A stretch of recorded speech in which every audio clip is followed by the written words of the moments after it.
Welcome to Hot, Holy, and Healed, stories of authenticity, sensuality, and spiritual growth. I'm Dorothy Diana, nurse, yogi, sexual educator, and somatic feminine movement guide. In this space, we explore the powerful intersection of sexuality and spirituality through real-life stories and candid discussions with successful, happy people who continue to move into their best lives. Together, we'll uncover how shedding old messages of shame and negativity can unlock personal power, and opening into true unapologetic authenticity creates deeper connections and lasting change. We'll talk about masculine and feminine energy and how aligning with these builds better relationships and chemistry. We'll talk about the reality of dating and developing connection, both physical and spiritual. The conversations we have here are raw, uncensored, and at times explicit. We hold space for honest dialogue about topics like sex, relationships, and healing, subjects that can be deeply personal and, for some, challenging to hear. So pull up a seat, take a deep breath, and join me as we step into this transformational journey. Your next chapter begins here.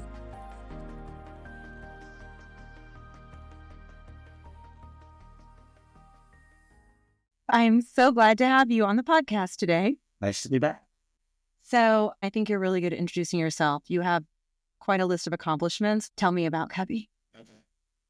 And I learned early on doing seminars that when you introduce yourself and tell people about all your accomplishments, you come off as a bragger. And if someone else reads the list off, it's awesome. Then you step into it and you're like, oh, yeah, that's me. I know you're a financial advisor. Mm-hmm. You own a wealth management firm in the area. Yes. But it has a broad reach. Yes. You have clients from Probably 30 different states. Wow. And you're my personal friend since during the pandemic, we are very aligned on a lot of things. And you were kind enough to help me after my divorce with my finances. And you're so much more than that also. But I just want to start by saying you've been very successful and you're also a philanthropist. Anything else you want to say about yourself? I mean, I think where I grew up and who I grew up with was important. So grew up in a household full of love. If we went without, we didn't know we went without. Dad was an Army Ranger from Vietnam, so very demanding and strict man. Feared him till the day he died. He was just a massive mountain of a man. My mom was just incredible. Everybody thinks she's the best mom, but I literally had the best mom. Got to see it with my own kids. I'm so grateful for that. I'm pissed at how early she went, but I'm so grateful to be able to see her interact with my kids and realize, my God, that was my mom with me and how lucky I was. So upstate New York too. I mean, that's a big part of it. You grow up very hardy because it's harsh weather up there, and especially in the upstate. I mean, you worked on a farm in the summer and very cold. Very cold, gray, summer, nasty. Winter was awful. We bought every Halloween costume 3 sizes too big, so you put your snowsuit on underneath that. So yeah, I mean, you appreciate a beautiful sunny day and a nice warm spot and the lake and everything that we've got in this area. So that shaped me, really made me realize this is like working on a farm, what I don't want the rest of my life. I mean, there's no days off on a farm, and I didn't want to live in weather like that the rest of my life. So I think, where I came from and who raised me was a huge part of who I turned out to be. So your father was a large man physically, but also personality-wise? I mean, your special forces, you just carry an aura about you. Wow. You don't have to say a word, and people just can see you from across the room and realize that's not a man to trifle with. And he was humongous. He was 6'3", 230, about 5% body fat, just humongous. Yes. I love that energy that you're describing of the solid, authoritative presence, and you can feel it when they walk in a room. Absolutely. And there was no speaking back, no questioning what he said. It was yes, sir, and you did it. You did it to the best of your ability. And his thought was always, if your ability and talent is here, you're going to achieve here because you're going to outwork everyone.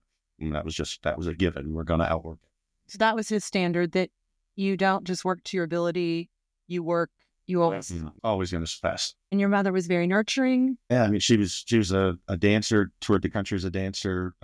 Actually could have been on TV as a dancer. She was so good. But I think about it, it's like, did the parents not care? Because we had so much freedom.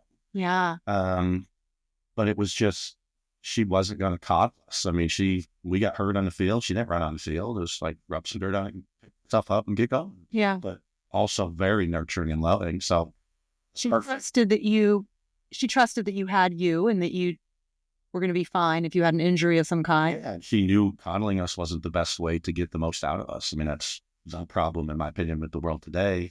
People have fewer children, they have them later on. So, I mean, wasn't too long ago, you had 10, 12 kids and a couple died. Well, in the homeschooling community, they still do. Yeah. I mean, you lost kids, and that's just the way it was. And nowadays you have one and you have them later on. So that's why you have the helicopter parenting, and I want to wrap it in bubble wrap. And if we wanted to make the ideal human being, we would say, I want them to be tough and resilient. And we do just the opposite things to get that result.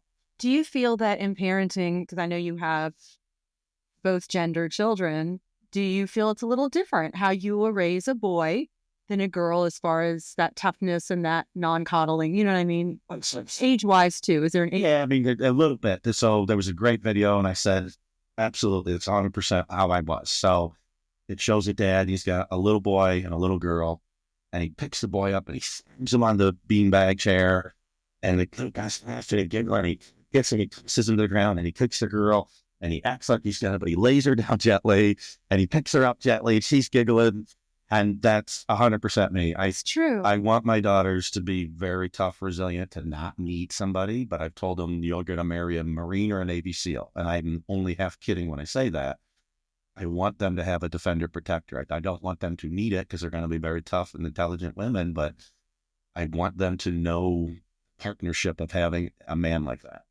What does it look like in a relationship when a woman, so imagine your daughter, she does, like, and I agree with you because I like to say, don't be needy when I'm coaching women. Don't be needy with a man, but make a place in your life for him to step in. So we don't want to need them. And this is one of the conflicts for women right now. And we're going to talk about dating later and what that looks like in the dating world right now. But that space for him to come in and protect and provide, because a lot of women really don't need a man at all now. So for your daughter, how does that look like when you envision her ideal husband as far as the balance between needing him to be that masculine man and also her being self-sufficient? Because that's tricky. Yeah. And again, I would disagree a bit when you say you don't need just a man. You could say doesn't need a woman necessarily, but you're one half of the complete whole when it's right. So you could say I got along fine without it. Yes, but it's not optimal. The optimal is man, woman. They're a good partnership. And I think just for me, like physically, I do CrossFit.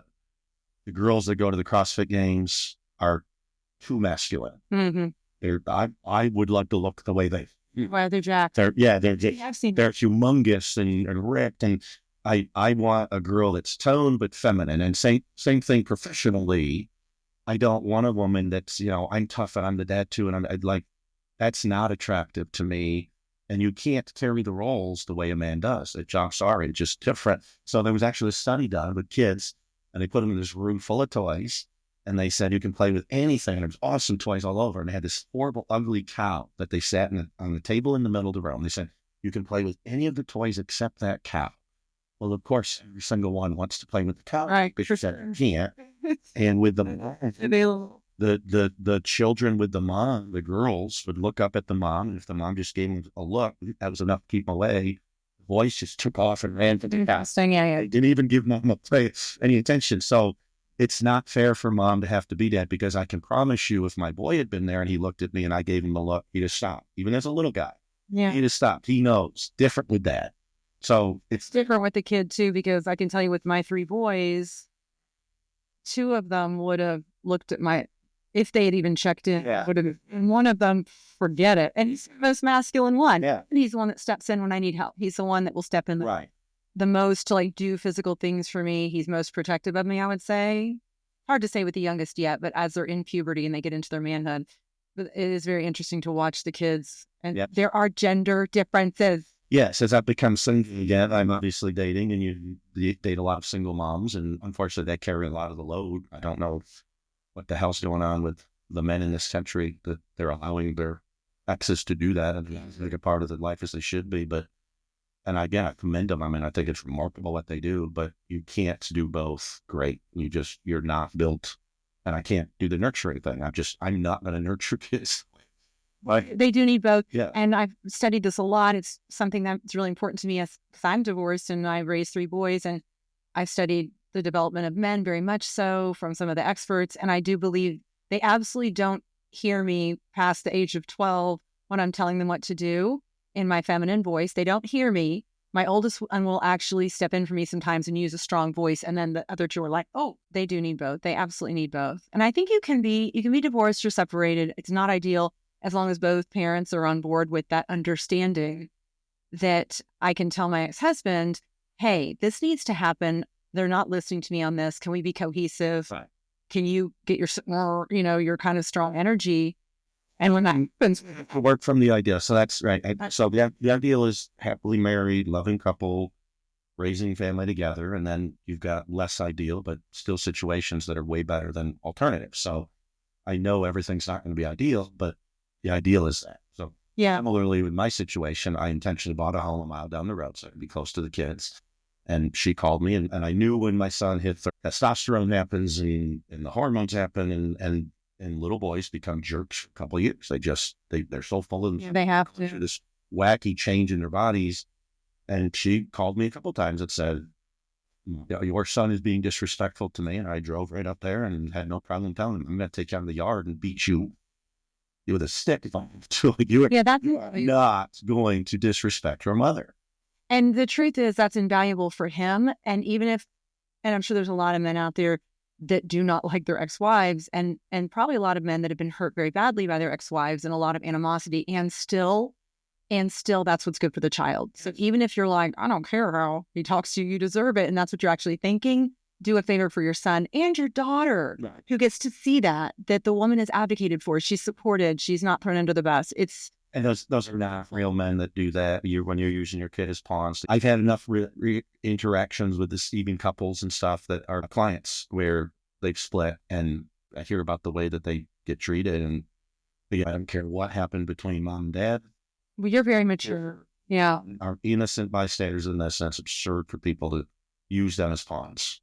Yeah. You have to prioritize and care most about, well, that's what love is. It's caring more about the kids than about your own personal baggage and your vendetta and your stuff. And that's easier said than done, I will say, but it's essential. And that's why I think it's a more difficult job for mom than it is dad, because you are the giver of life early on. I mean, this child emerged from your body and you're literally giving it life, breastfeeding it. I mean, not everybody does, but I mean, you can. And you're nurturing this child for so long. And then at some point you've got to say, done with the nurturing, fly bird. And if you fall and hit the ground, pick yourself up. I see how absolutely almost impossible that task would be, which is why a lot of women fail at it. They can't stop the nurturing phase, which at some point retards the child's development into adulthood. I advocate and advise for single moms to, if you don't have a relationship with the dad, call in men. Yeah. Call them in.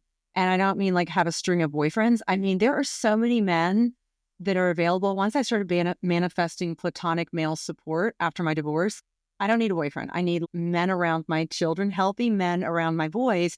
I'm telling you, God answers that prayer. God will step in because he loves children and he loves strong men. It's been beautiful. You need that. Call your village. Mm-hmm. Do not do it alone. You're doing them a disservice. I agree.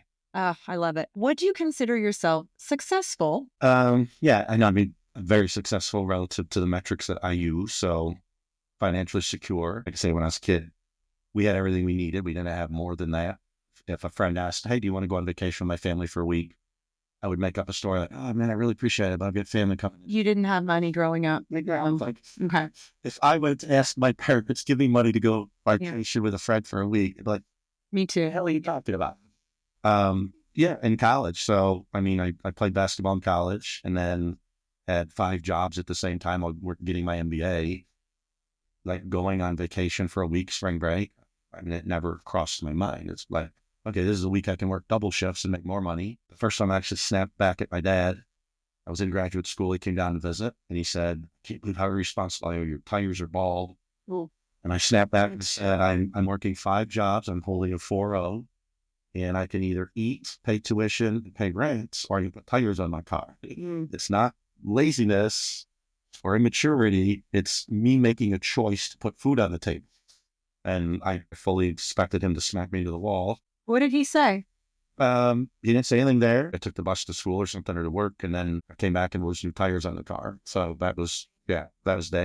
That's So one of the metrics is financial. Like yeah, he loved you, but he wasn't going to leave you out to like flounder too much. No, it was Probably sensed I'm at my breaking point for stress. Like, I can't do more. Please don't ask me to do more.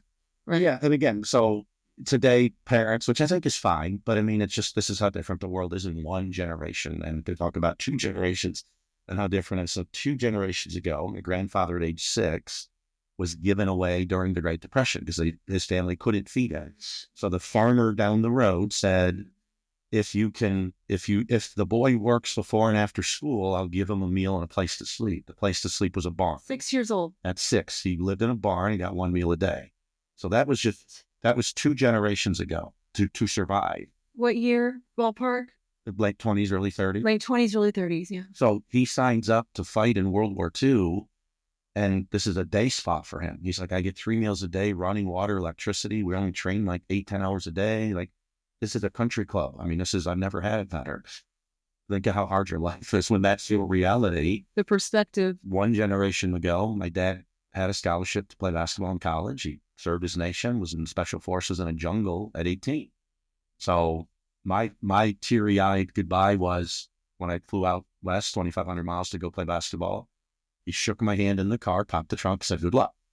He got my bags. I hopped on a plane and I flew off. Like, that was my teary. So I called home one time during Thanksgiving and he answered, and we'd already practiced at 5:30 in the morning, and Mom usually answers. So that was weird. And then I talked for a few minutes. He said, you don't sound good. I said, well, you know, and he said, what's going on? I said, 2,500 miles from home and it's Thanksgiving and had to this at 5:30. I miss you. He's like, well, how old are you?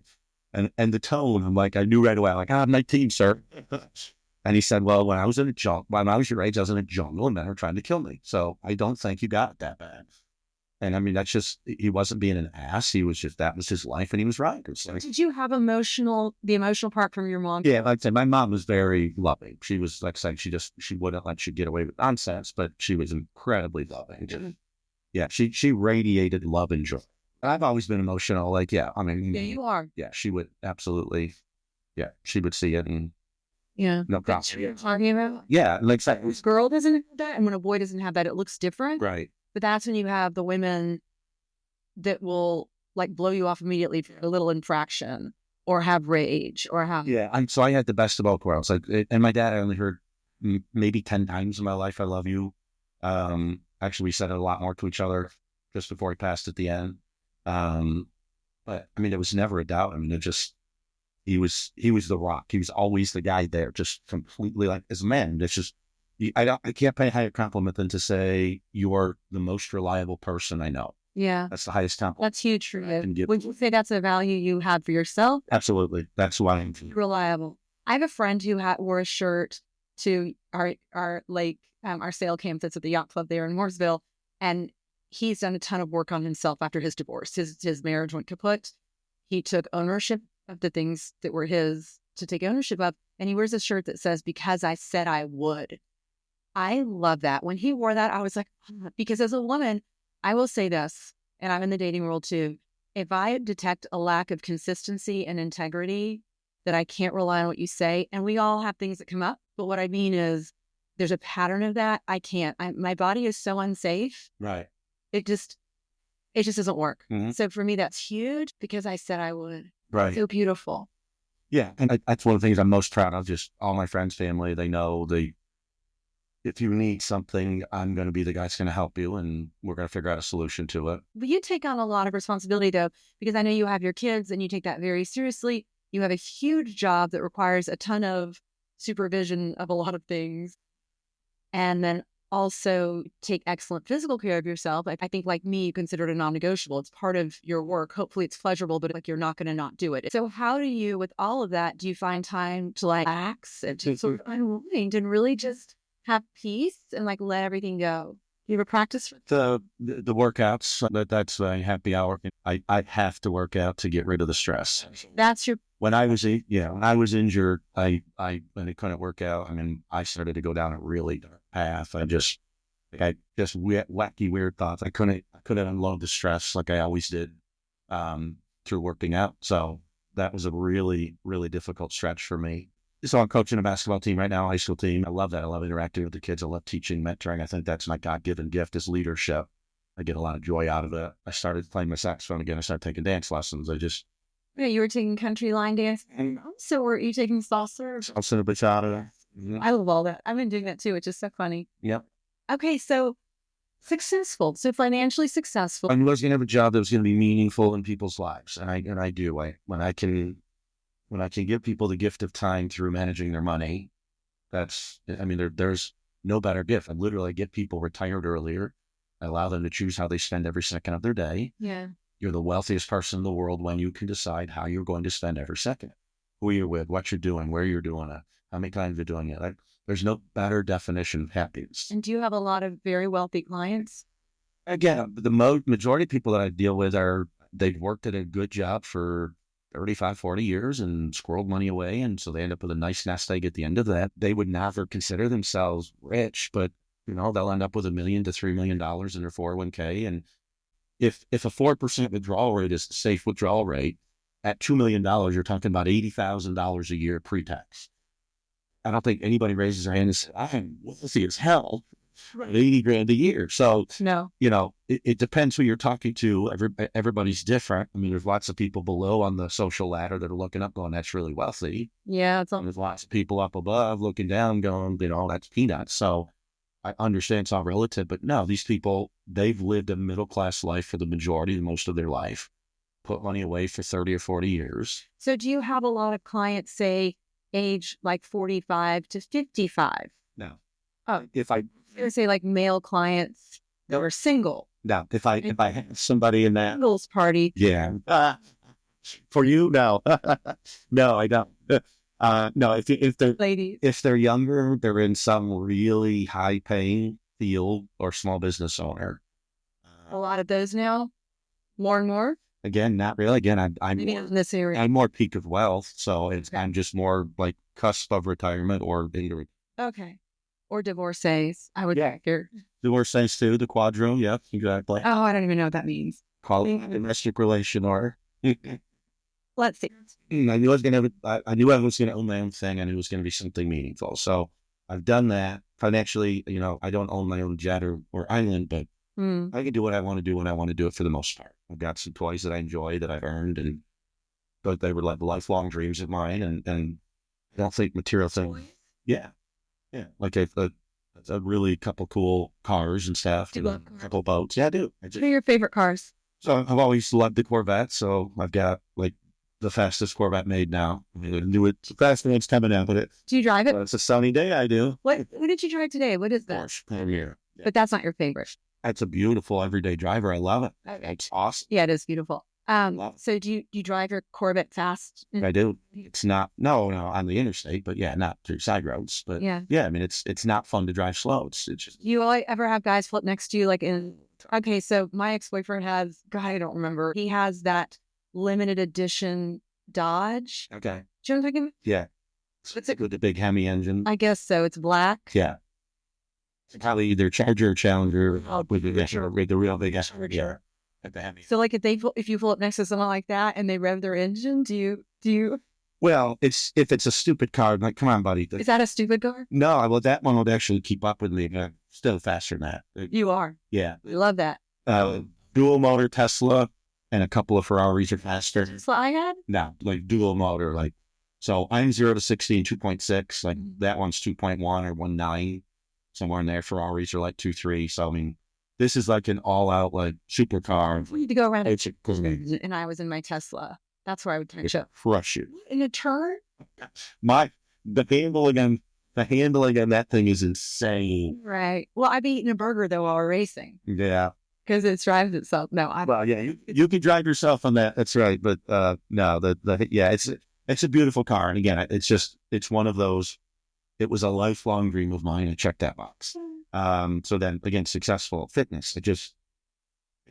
I personally, again, I don't judge other people, but I just personally don't believe there's any excuse to be fit. I agree. I think that's your business card to the world without you. Self-worth. That's your business card to the world without you having to say a word.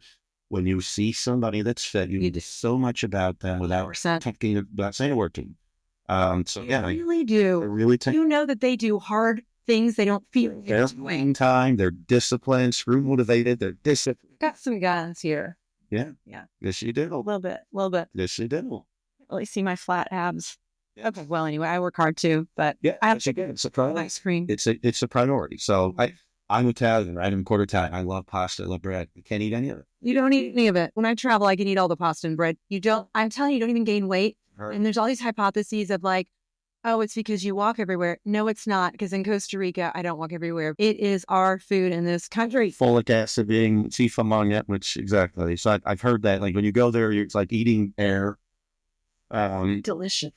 Yeah. So then again, my relationship with my kids, I mean, I'm very proud of who I've raised, very proud of who they are. Everybody is, but like, I've got really good kids. You did a good job. Check. I have no problem saying, ooh, my kid's a little off track. I mean, I've got good kids. They get off track. Just being able to be a good friend. Like I've got friends that they value my friendship. And I know as a man, if you've got one or two guys you could call at 3 a.m., you're lucky. I've got 6 or 8. Why would you call them at 3 a.m.? You're in real trouble. I'm talking real trouble. I don't get in trouble at 3 a.m. anymore, but do you? Well, I'm saying it's that as a man, that's how you know where your relationship is that a 3 a.m. friend? I would agree. I mean, for women, it's probably more like an emotional crisis at 3 a.m., at least for my circle. And you cultivate that tribe by showing up. I would say in the past 2 years, especially, I have this amazing female tribe. Yeah. And I can tell them anything. And they got me. And we go dancing. Yeah. I've had to course correct my son. And that's some of the stuff that I've had to tell him is you're not a reliable man right now. And the best thing I can say about somebody is they're reliable. Those are my best friends, is I know absolutely if they say they're going to do something, it's done. If I ask for their help, they're coming.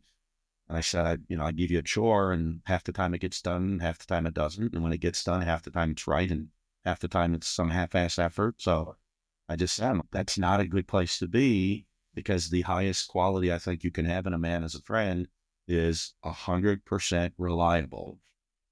Yeah. I feel like in most areas of my life, I'm at a level where I wanted to be, and it's not that I lucked my way or happenstance. It was important to me, and just if something's important to me, I'm going to do it. I'm going to do it well. Awesome. I have a question.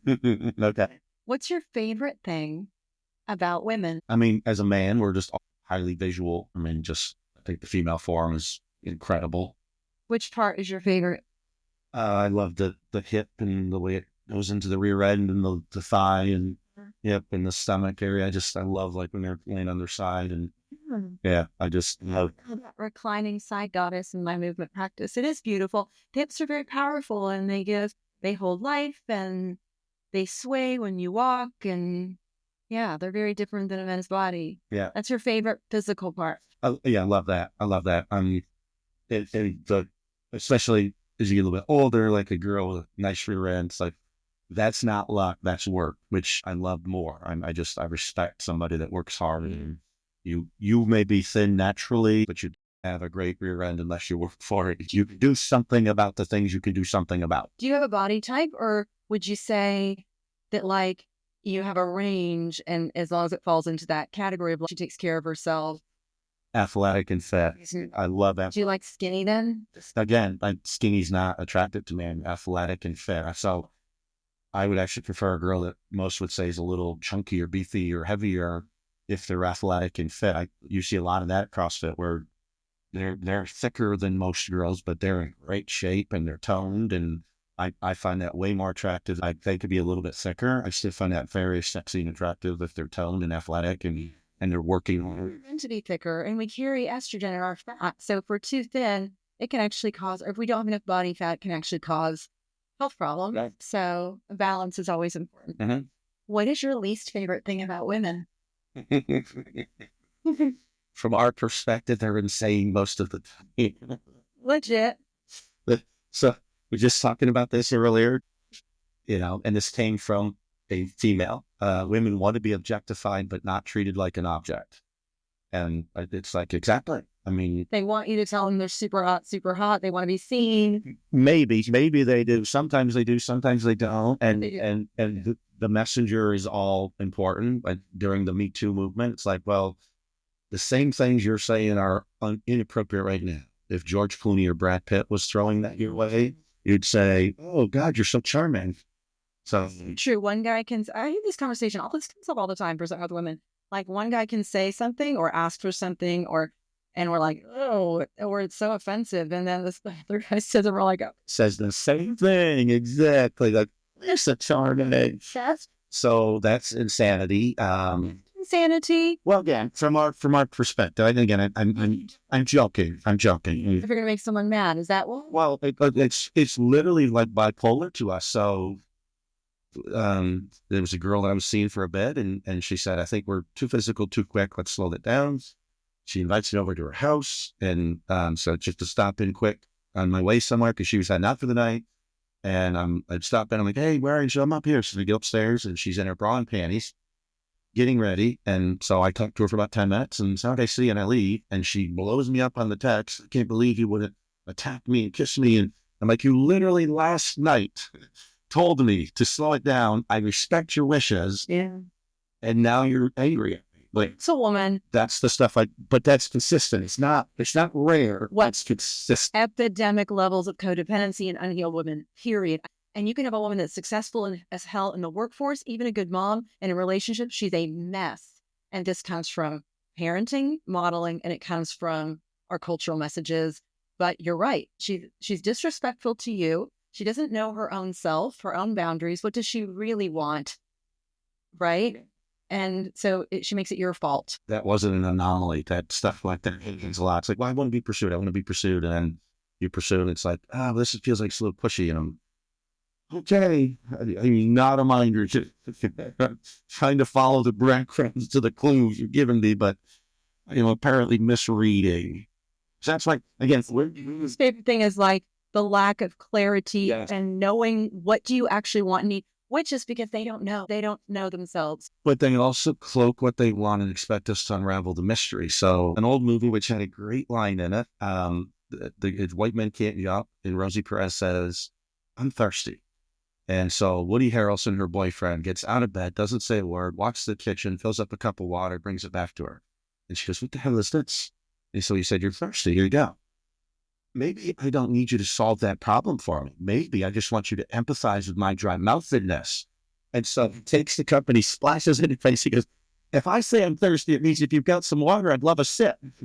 Like, literally, that's how men are. We're just very simple and logical to say, like, you said you're thirsty, and I feel like I'm going to do a nice thing for you, and I'm going to go up and get you some water, and you're pissed at me for doing that. So that makes no sense. Our culture, like as exemplified by that movie, our culture has supported and encouraged women to be rude and castrating to men when they try to help. And so what's that going to do? That's going to make men say, well, screw you. I'm not going to try to help you anymore. And what it does is pushes them into taker, where I'm just going to take what I can get and then go hide, which is what we're seeing epidemics of women complaining about. Oh, they come forward and they're affectionate and they're, flattering, and then they go away. Well, they've been slapped so many times. So women, if you're in the dating world, take it upon yourself to really learn how men are different than women. They're not going to be your girlfriend. They're going to be different. Don't expect them to be your girlfriend, and you'll have a much higher success rate, right? Yeah. You say, "I'm thirsty," he brings you water. Thank you. Men are just statement. We say what we think. We do what we say.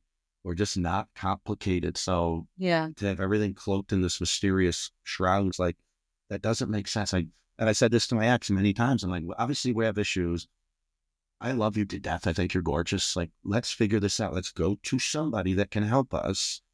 I want to do that. You should be able to figure it out. Well, obviously I can't. And Jeff would refuse to go to therapy with you. Should know how I feel is wounding. It's usually fearful avoidant, and it needs therapy, inner child healing, but it is epidemic proportion. So all these behaviors is all inner child wounding and attachment issues. And it's a mess. You can find people that are healed, though, like when you date. And I have questions I'll offer to women for the first 3 dates and the first few months that will weed out any of that attachment issue, any of that feminine stuff, any love bombing, later pulling away. There's signs early on. I would have to concur. Women seem insane. So, and I understand. Yeah. I mean, Jordan Peterson, I love him. He talks about this a lot. They said, you can make a dog starve with a bowl full of food.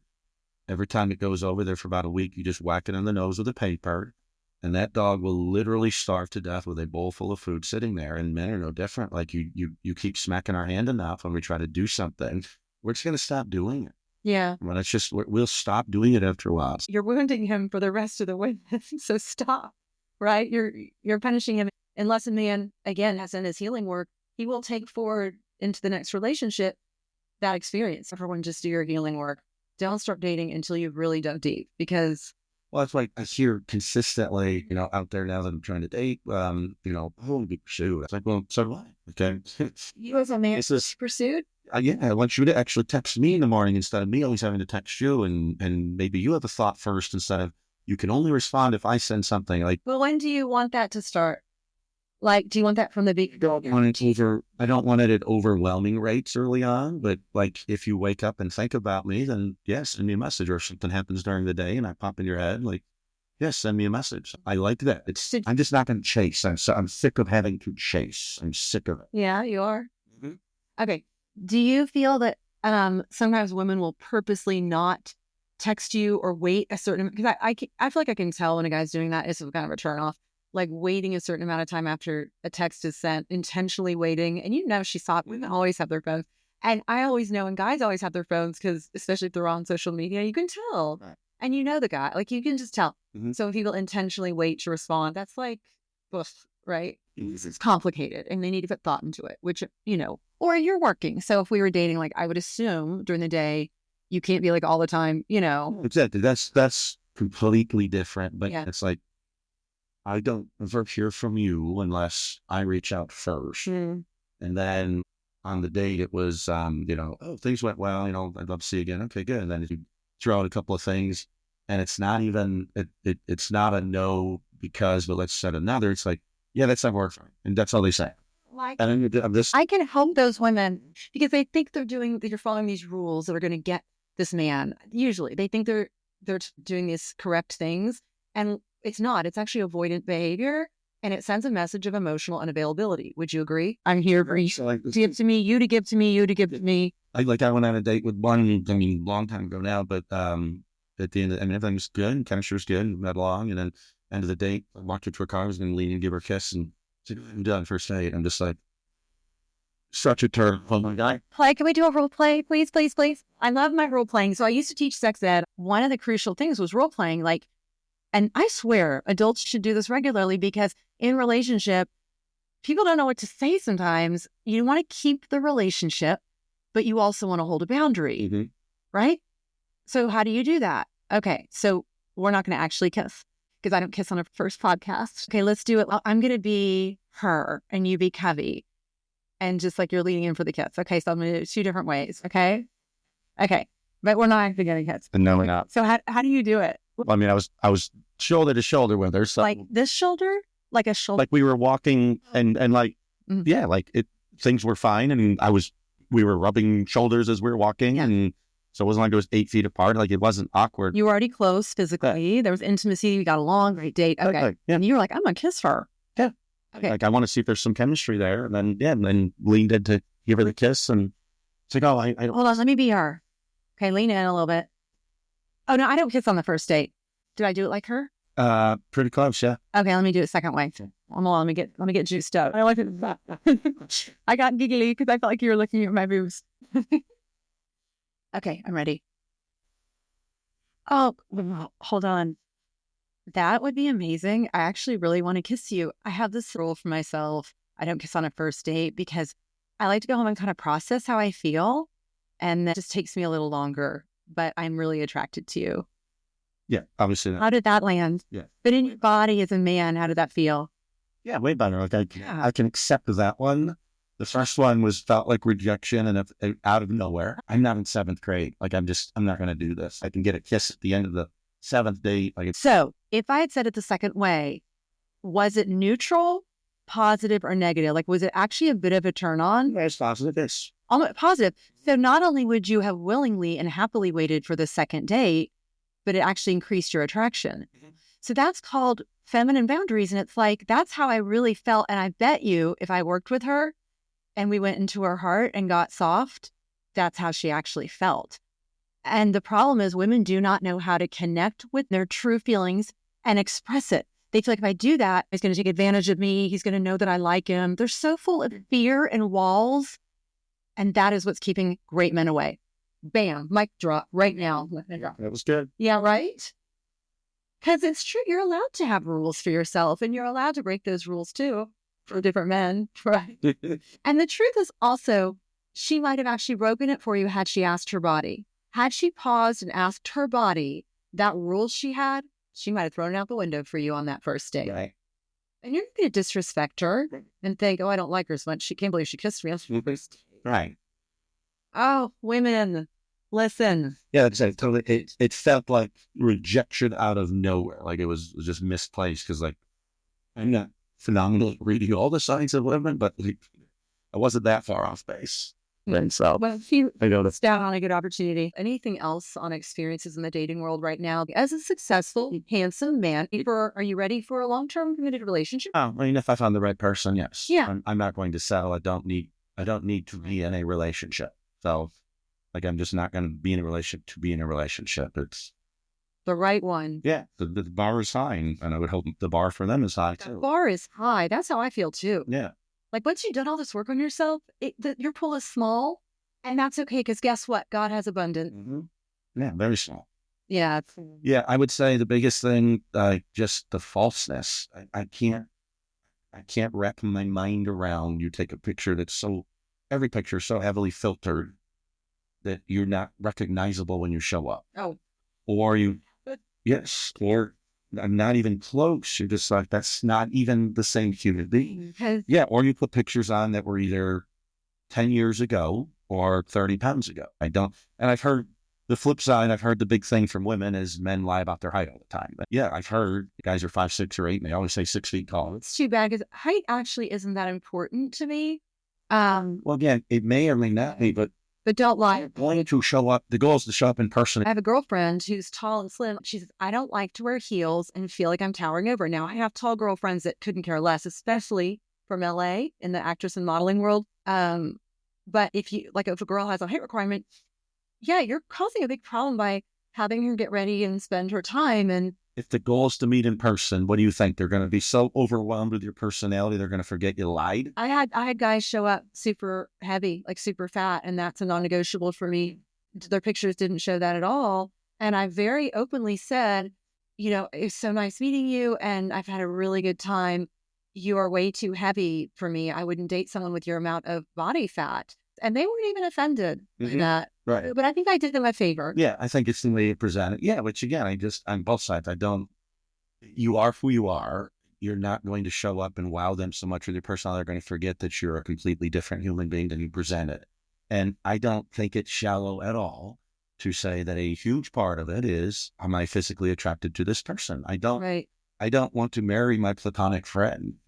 I want to be in a relationship with someone I think is incredibly attractive and sexy, and I want to be affectionate with them all the time and can't wait to get home and be intimate with them. Like, that's a huge part of the person that I want as my partner. So I don't think that's shallow at all. And then I also want a best friend, and we do a lot of things together that we enjoy and all the other great stuff. So I want a great friend where we've got a lot in common. We're very compatible, that I want to tear her close up all the time. That's what I'm looking for. Yeah, fair. One interesting thing, though, about the dating apps, which is why I do feel like it's important to have like a pie of how you meet people, because the dating apps, all you have to go on really when you meet them is there's compatibility a little bit that you know ahead of time, but like versus meeting them out in the wild or in the workforce or on community service, where you get to know them over time, and then attraction can very much develop, and that tends to be a longer lasting attraction and a more solid relationship than one where there is physical attraction early on, because that will cloud you unless you are stellar on your non-negotiables and you're super clear and you have an attitude of abundance in dating that you never have to settle, which most people don't have everything in place to resist this phenomenon of, if it seems pretty good and I'm attracted to them, I'm going to move forward into a relationship, because attraction can come later. Right. Like, even if they're neutrally attractive, as you get to know them, they can be like the hottest person ever, which is one of the downsides of the dating apps, because you probably won't make it past the first date if you're not feeling that, right? Yeah. But again, I mean, so if you're talking again, ideal, there's an ideal, and then there's lesser degrees. dating is proximity. You can only date people you bump into, but you've got to meet them somehow. Yeah. You're only dating people you meet. So a lot of people don't work in a big office where something organic like that could happen. Do you work in office for people with? No, I mean, I got my office and I've got my Right. 3 employees. Smaller. That's it. So no, Like a big corporate setting, you're saying, like, yeah, I mean, yeah, you work at a big campus and you see a bunch of people and maybe start to develop a crush on somebody and you get to hang out with them, see them a lot over time. And like, that's probably the ideal. it probably is. Because you really get to know them. To hear about them from other. Exactly. You really get to know them as a person. So where I live, it's a small town feel inside of a decently bigger area, but I've coached a lot of kids there and I know a lot of the parents. So I'm not dating anywhere in that circle. And then in the area, Yes, it's coaching and like, yeah, I'm just not going to mix. it would be weird. Yes, exactly. And then A lot of men would, so good for you. yeah, no, I'm not going to do that. And then in the area that I live, if I go to something cool, like you see the same 50 people and there's a couple attractive girls there, but yeah, they've all dated within the pool. It's like, okay, I'm not the 7th guy to date you now. It's a small town here. Yeah, so It's just an I it. think the organic thing is the ideal thing. You pray? Are you a prayer? Is that really God will send you someone? Oh, I'm a manifester and I talk to God a lot. Again, it just depends on your terms of what you say. That's true. Yeah, I love it. Praying is like, here's my desire. I'd like to claim it, and then listening for answers or, yeah. Yes. Yeah, raised very strict Catholic, but I'm not a huge fan of organized religion. I just don't think God needs to be in a $10 million building and having a guy up there on stage talking about tithing every 5 minutes. And I'm like, well, we got a $10 million building. How much good could this have done in the community? For sure. And you're sending 50 people in Africa. Like, we don't have poor people in Charlotte. We could be helping first. Like, you always got to do a trip somewhere exotic. You could at home. And yeah, 50 people are getting paid living wage salaries to raise families out here. I mean, you guys are doing pretty good as a business. Yeah, well, you know a business. If you walk in, you're going to see the business too. I see everything through exactly those lenses. Okay, so where do you find God? Where do you find spiritual connection? What are your go-tos? Yeah, I mean, I think I'm very spiritual. I talk to my parents a lot, and again, I manifest and talk to God and stuff. But I don't think God's keeping score to come every Sunday. Not at all. Like Catholic Church made you believe, and I certainly don't think, because I am a father now, so I think of God as a father. I mean, fathers not going to put this layer of guilt over you on every single thing you do. I mean, they literally were trying to tell me, and I was having an argument with the Sunday school teacher about this. If you even have an impure thought, that's a sin. I said, wait, I can't control what pops into my mind. So now you're telling me something that is 100% out of my control and I'm a sinner for that?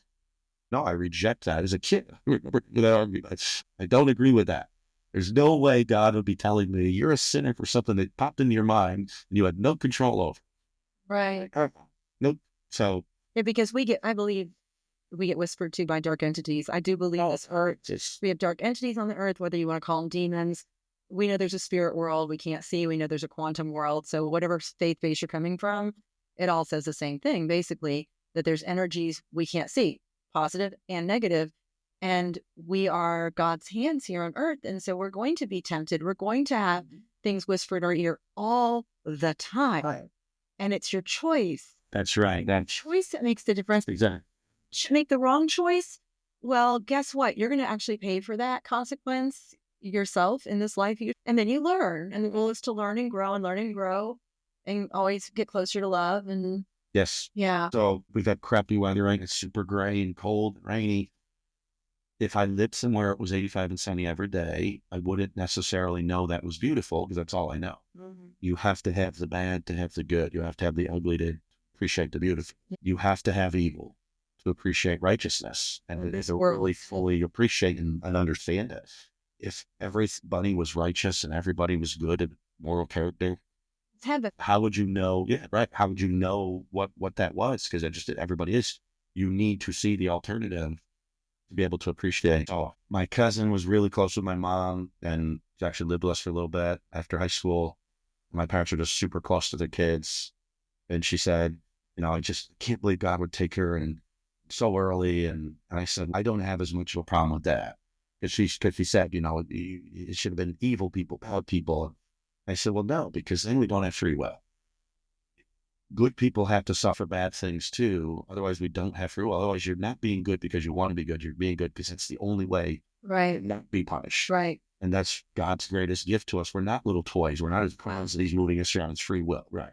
And I believe we're here for spiritual growth, and we're here to develop ourselves spiritually in a certain way that we didn't before. And that's what the prayer really helps, because in the meditation, because you'll get messages that all of a sudden a confusing thing becomes clear, and you're like, it makes so much sense. And then you don't worry about it anymore. You're like, I'm on the path. It's all meant to be. This is how it's supposed to be. Yeah. Yes.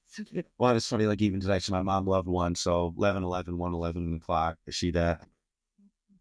A lot of times I'll have some question going on, and I'll see that, and it'll just one or the other will pop in. Is this is the answer? This is the path. And then other times it's like my mom's giving me a hug. So today I'm not a huge, Valentine's Day. I'm not gonna whine because I don't have a steady in my life right now. But I was like, yeah, I mean, it's Valentine's Day. It would be nice to have somebody and look forward to doing something with them. And boom, I saw 11 and 11. There's my mom. I got you, sweetie. I mean, literally, like you just feel that. I could just feel that. And maybe she's saying someone's coming, like, because everything happens in the right time. So beautiful.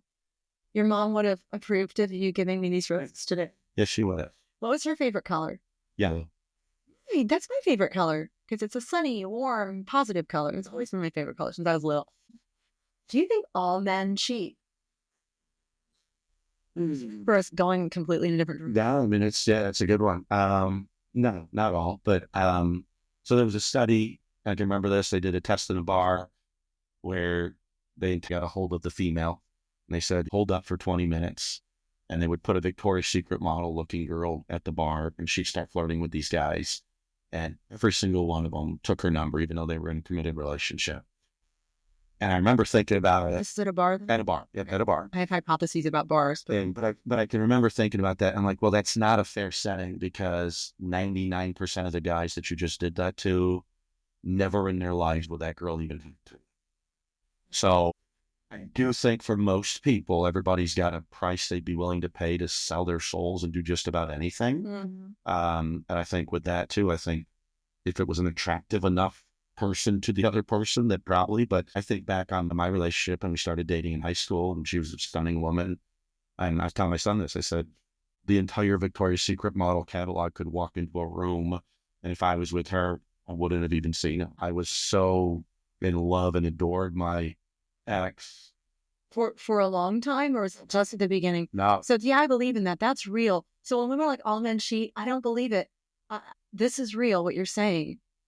That a committed man, I think men have more commitment than women, actually. Oh, I think men are more committed than women to a lot of things. I absolutely do.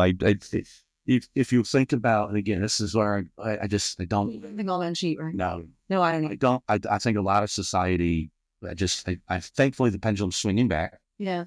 But I mean, you think about what a man will do to provide. They work underground, above ground, up in high towers, up on lines, oil rigs. I mean, they will break themselves in half. Yes. To provide. And when you see a girl that respects her man for that and doesn't ever demean him in front of people, like, that guy is as happy a guy as there is. That's all he wants, to provide and take care of his woman who respects what he's doing. Things break down, and I think where you get cheating in is like there's zero intimacy and there's zero respect. And I think about in my practice, I got one couple where the wife just demeans the husband in front of me so vividly and just viciously. And then what's it like, when you're at home, when you're not in front of a stranger? Like, oh my God. I'm like, that guy's just like a whipped puppy with his tail between his. It's very that. It's toxic to all of us when we witness that. Like, it just feels so ill. It makes me angry. Yeah. I feel so bad for that guy. I don't have a lot of filter these days. But that's just say things. My job is my job.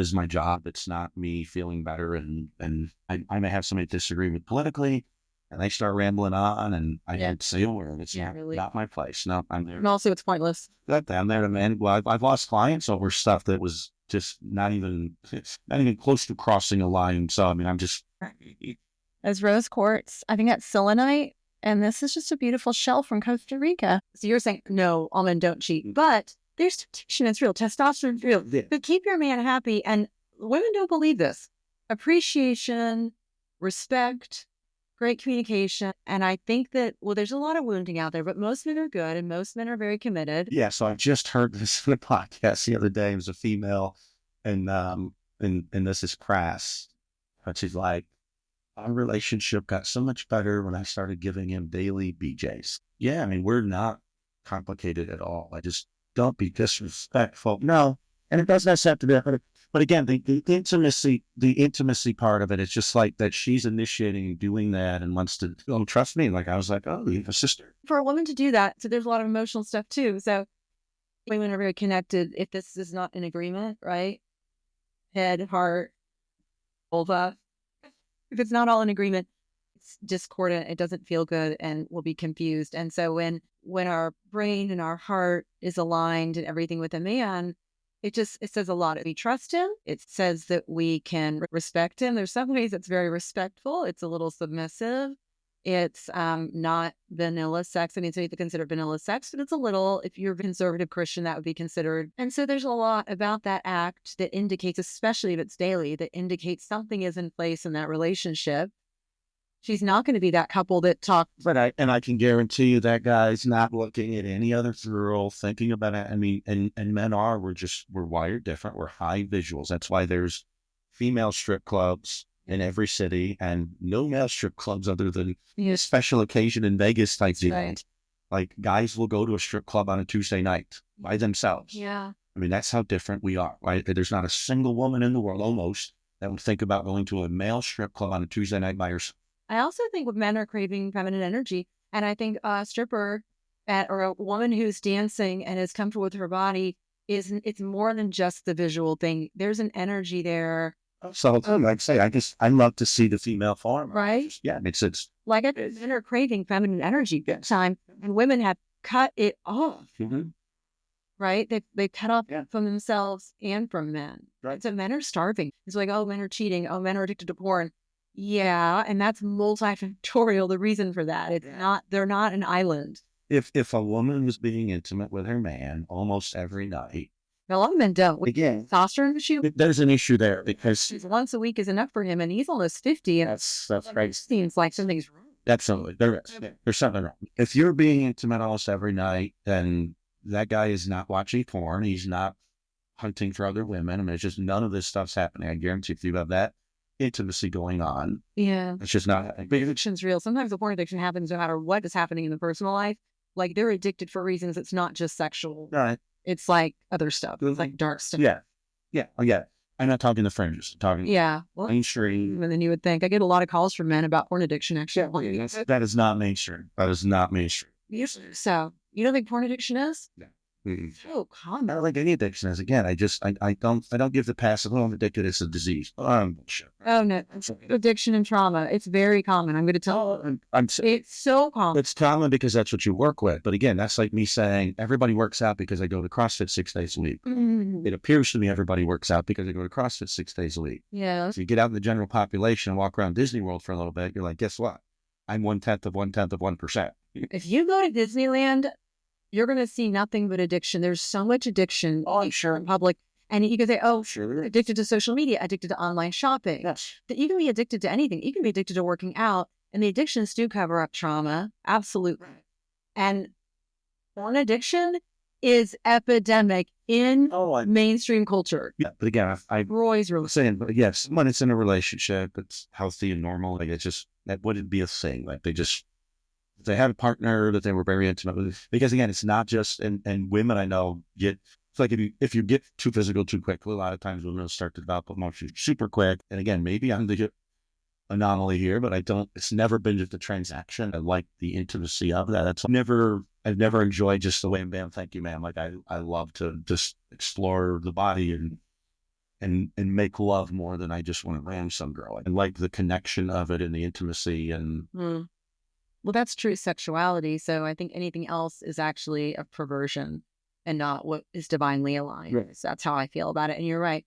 Women bond, which is why women should wait. And they don't like to wait. They try to be like men. They try to be doing what mainstream culture says. They get physical early on because part of them, a lot of times women now, and I know you've seen this, they use sexuality to hook and seduce you in to get that long-term commitment that never, ever works. Right.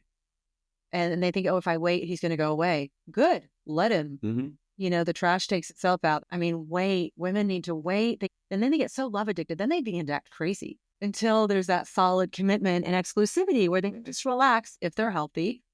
They're not healthy, they're never going to relax. More shit's going to come out.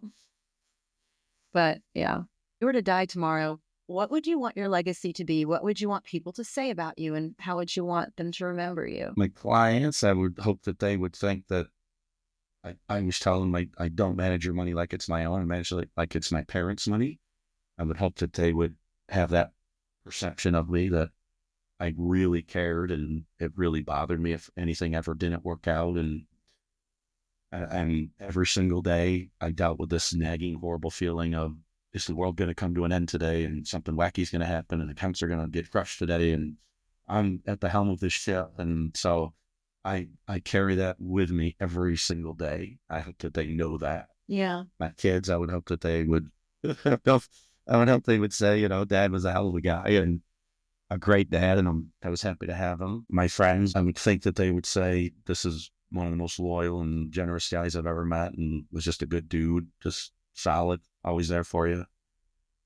My family, same thing, my siblings. And I've thought about that because, just heard the other day, some guy's brother died, guy that was in same grade as me, but a different school. Parents are supposed to go before their kids. So at least everything's gone in the right order for me so far with that. And again, I just think about losing my siblings, especially my younger brothers and best friends. So it'd be a rough one. I don't know.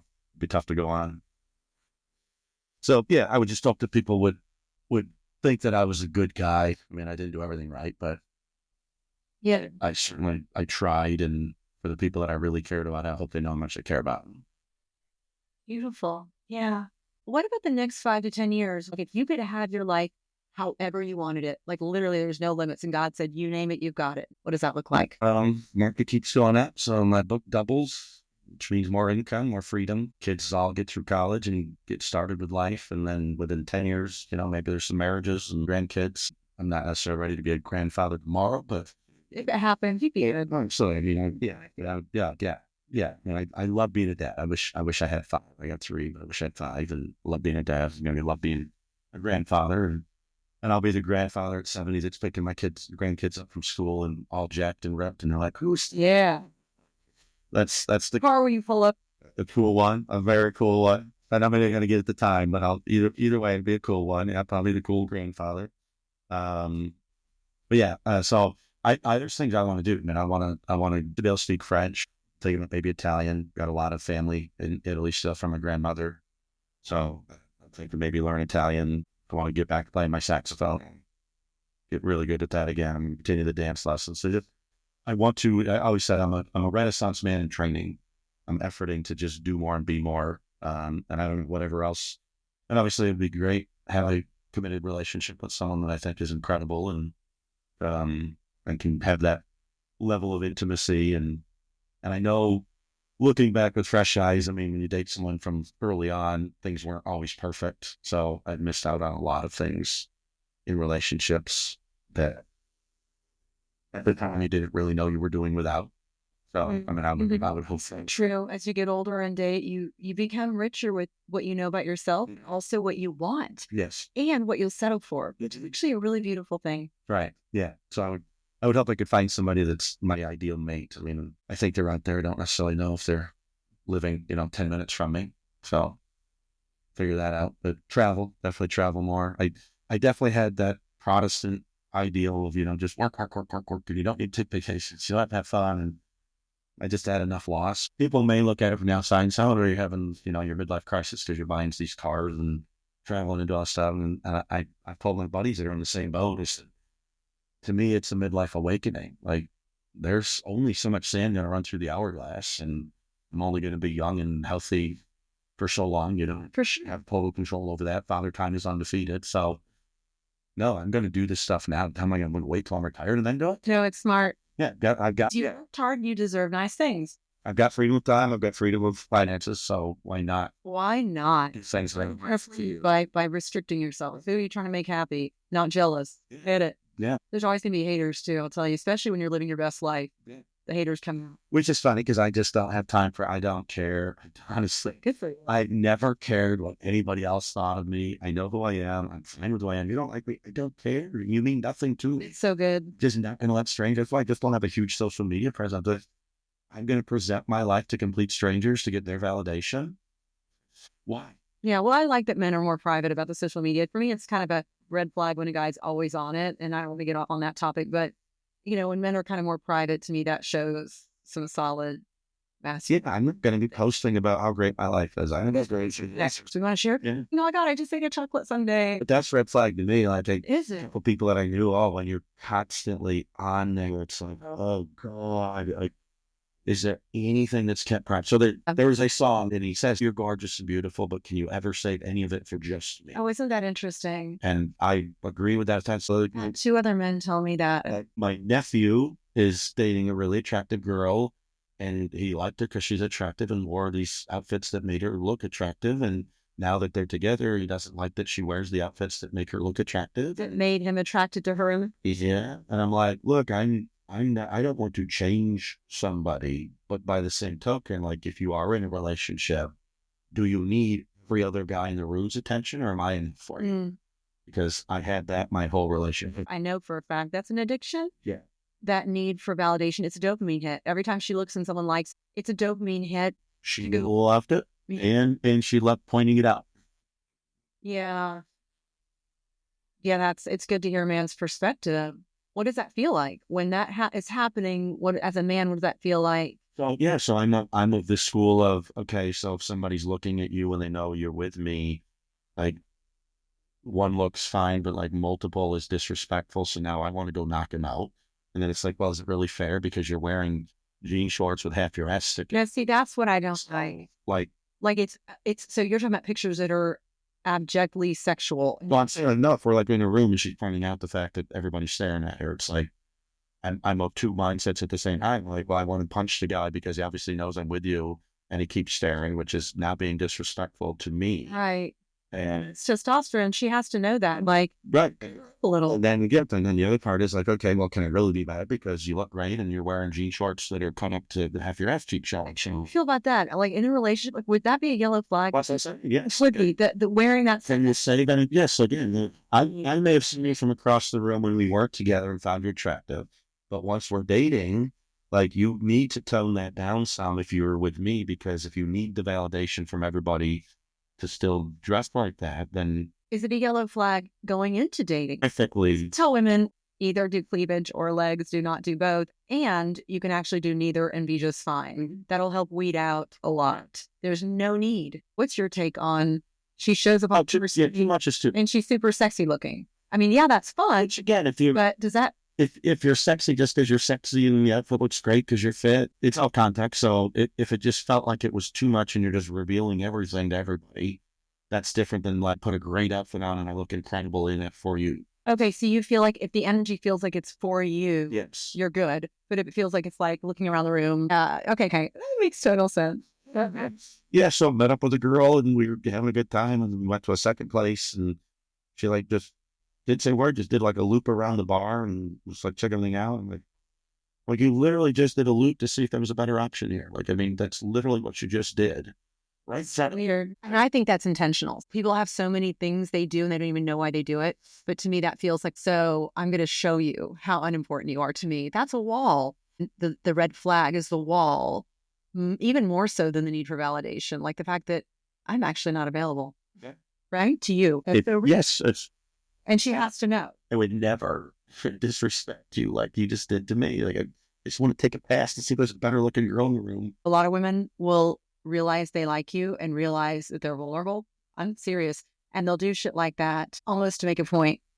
Well, it's funny you say that because I did have one different person and we were having a good time. We were shooting pool. I went to get more change and another drink.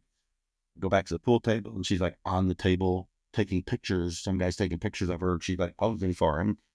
And I was turning around to leave. I was just going to leave her there. She caught up to me. She said, "Where are you going?" And I said, "I'm like, what are you doing? We're on a date and you're doing that front thing. Oh, I know you won't like me. I know you don't really like me." Right. So insecurity. Yes, you're right. It's my fault. And I made you start posing on a pool table for that guy. You're exactly right. It's all my fault. I'm just like, how insane can you be? Like, we're having a good time. This is the second place we've gone to because we liked it, didn't want the night to end at the first one. And you do that. And when I catch you, it's like, it's my fault that you're doing it. Like, Again, that's why I say women are insane. They're just Same women. there's lots of them. There's lots of them. No, there's not lots. The pool's in my cohort of friends, there are. I have a lot of friends 45 and over, 45 to 50, that are actually not insane at all. In fact, to the point where it might make you uncomfortable because they're actually really genuinely full of love, connection, and authenticity, which if you're not used to that, a lot of men are like, oh, and they actually go away. A lot of men will be like, what is going on here? There are a lot of women like that. It's the manifesting and the praying. You just got to ask God. I don't think there's a lot. You've got a tribe, but your tribe obviously is not massive. I mean, that's what I'm saying. It's getting massive. On proportion, and I do math for a living. So on proportion, we start to get myopic and we only see things through our lens. I'm also very positive. I think there's a lot of great men out there. I like to believe. The majority are that. Not the majority is not the okay. Probably right. So that's all I'm saying. I'm not saying for girls insane. I'm not saying guys are perfect. I'm just saying like that stuff's crazy. Yeah. I wouldn't be disrespectful to somebody like that in a million years. Even when you show up to date, you look horrible. Like you don't nothing like your pictures. I'm still nice. Yes. I'm not going to just get up and walk away. Too. But like you say, go through the day. The fact that they would act so disrespectful, and it's just like, my God. I mean, I just in a million years, I've never entered my mind to treat somebody the way you just treated me. It's real. They need to come see me. The first step is knowing how wounded you are. And if they're all like man-hating, man-bashing, saying all men are this, all men are that, there's no helping them because you have to admit, I'm doing something wrong. Dating is not going well for me. I need help. And then I can help. But if they come like, all men are jerks, where are the good men? You know, there might need to be a conversation before I would even take him as a client. I talked to a girl the other day and she said her friend's having issues where she's shown up to a couple of dates lately and the guy leaves after 10 minutes. And she said, I've got to see your profile. Let me see it. And when she pulled it up, all of her pictures are falsies. That she looks nothing like that now. They're either filtered so heavily or it's 20 pounds ago. She goes, well, do you really think that's a fair representation of you? And her friend was irate because she honestly believes that's a fair representation. Insanity, as you said, I'll review about myself. That's literally the definition of psychosis. I know somebody who's unfortunately has sued every single business partner they've ever had. And I've said to them before, well, there's a common denominator in this. And same deal. They were just pissed that I would say that, and I'm so wrong. I'm talking about, no, that's a fact. Like, you can disagree with me, but it is a fact. If they can't see that, there's never going to be any growth. Because yes. And that's deep-rooted shame from childhood stuff. In order for people to change, it has to get so bad that like pain is so big from being lonely or having, horrible relationships that you have to change. Like, get on your knees, you pray. Yeah, one of my favorite sayings: when the pain of the same is greater than the fear of change, you will change. Or I love that. That's so true. It's been true in my life. Absolutely. That's why I'm not afraid of pain anymore, which is like really cool. I'm doing this cold plunge lately, like just jumping in with the ladies. You probably saw my Instagram. I hate cold. My body hates it. And I'll do a lot of hard things, but my body hated that so much. And I finally just said, okay, well, I'm going to win. And my will is greater than my brain. I almost welcome the pain now. I'm like, if something is really painful, wow, where's the growth? Where's the next level I'm going to go up to, right? And it's like I said before, like you have to have evil to appreciate truly good and ugly to appreciate beauty. Pain is the same way. I remember reading about this girl and her pain receptors don't work. She can't feel pain. And if you think about it, like, that's incredible. That'd be awesome. And it's like, no. Her parents had to check her every single day to see if she had any broken bones. Like, pain stops you from doing things that you shouldn't be doing. If it worked out, I mean, you could really hurt yourself if you couldn't feel the pain. That's a good thing to limit you with what you can do. If you didn't feel any pain, my God, I mean, it sounds awesome, but it'd be hard in reality. So I agree. I think pain, I think it's a great motivator. I think it's a great teacher. And pain is the only thing that will spark true change because people are who they are, basically. To see someone actually make a real change in their life, I always marvel at that. It just always blows me away. What was the thing that finally was so painful to you? What was it that caused you to change? Yeah. Yeah, so pain is a blessing. Mm-hmm. Well, thank you. Thank you. I think we went longer than we were supposed to, but Oh, you'll let it. I appreciate it. Yeah. All right. So good. So good. I hope you enjoyed today's episode. You can find me, follow me, and message me, Dorothy Diana, on Facebook or Instagram. Be sure to check out private and group somatic sensual feminine movement classes for healing or coaching opportunities over at radiantfemininelife.com. And don't forget to grab my books available on Amazon, 14 Days to Magnetic Feminine Radiance and Unleash Your Radiance, Top 3 Myths About Feminine Energy for Women Over 40. I would love to hear from you. Stay radiant and keep embracing your authentic self. That looks pretty. It looks very nice. I think it will look empty without it. Now I have to drive back over here tomorrow. 7 a.m. I'm not a fan of that. I'll meet you for coffee if you want. Get you my games, so I stand courts. I need to make the dogs be quiet. Let me go do that. We're already recording here, so we already started. Yay!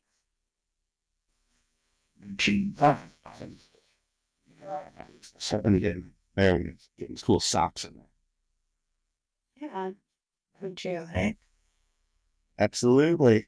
Fan of that corporation, not always its management. Do you need water before we start? No, I think there's some of that already. Right? Yeah, that's very good. Jeez. What kind do you normally get? I never go there. It's all organic and non-GMO, and there's one near you in Mooresville. What? Well, why not? Why don't you go to Clean Juice? So, I don't drink coffee. Not my love. I don't drink coffee. I don't drink clean juice. Sure. Fair amount of carbs in there, unfortunately. I'm trying to cut right now. Yeah, that's really good. You're right. Okay. Can we get started? Yeah. Yes, ma'am.